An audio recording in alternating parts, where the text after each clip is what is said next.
I'm Rob from Barefoot Gaming, and today I'm reviewing Star Wars Squadrons in virtual reality.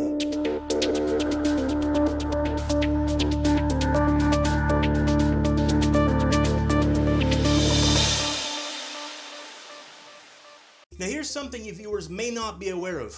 Are you sitting down? I'm a little bit of a nerd. In fact, when the original X-Wing game came out in 1993, I was excited to play it. Now, years went on, okay? TIE Fighter came, X-Wing versus TIE Fighter came, and then really nothing, at least not in the PC space. Needless to say, I've been following this game closely, and although I've been trying to temper my expectation, my hopes have been high.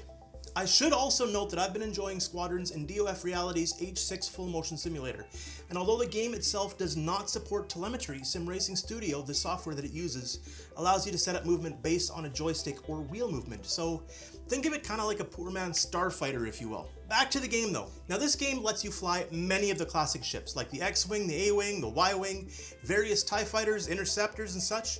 And the single player part of the game is not really the meat and potatoes part of the game. There is a campaign, which is roughly about 10 hours, but it's there more to slowly teach you like the more advanced features that you can take into the multiplayer aspect. Squadron's main focal point is squad-based combat with either friends, strangers, or AI against friends, strangers, or AI. Now this gives you a chance to not just dogfight real people, if you so choose, but to have some cannon fodder to mow through to get you to objectives. AI will fill out anything that people aren't in.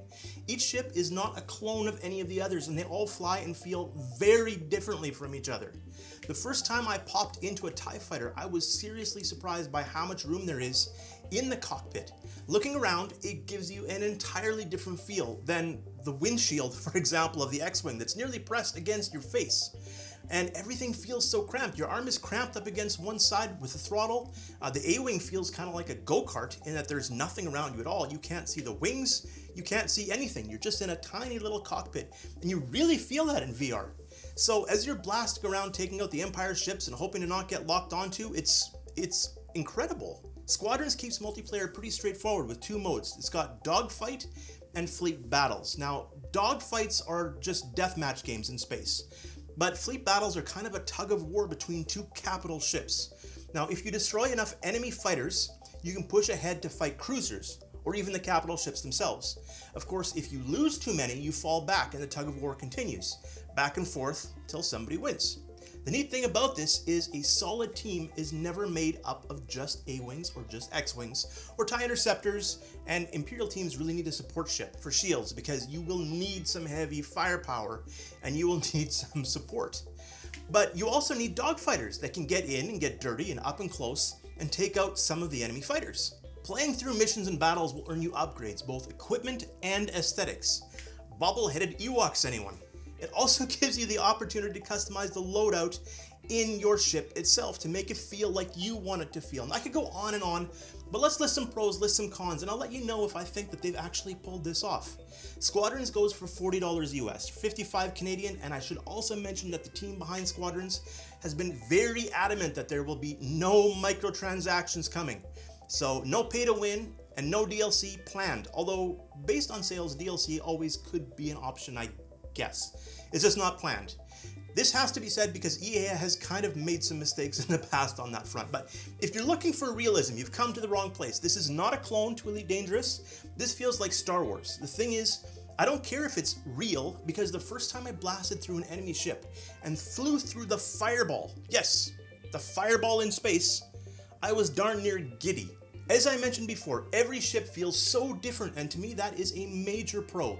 So much so that I had to remind myself that it's okay to start off being a bad pilot. There are multiple difficulty settings, but honestly, even with all the flight and space games that I have played, I am all kinds of rusty. I don't care, this game will take time to get better in, and each ship will require time to become proficient in.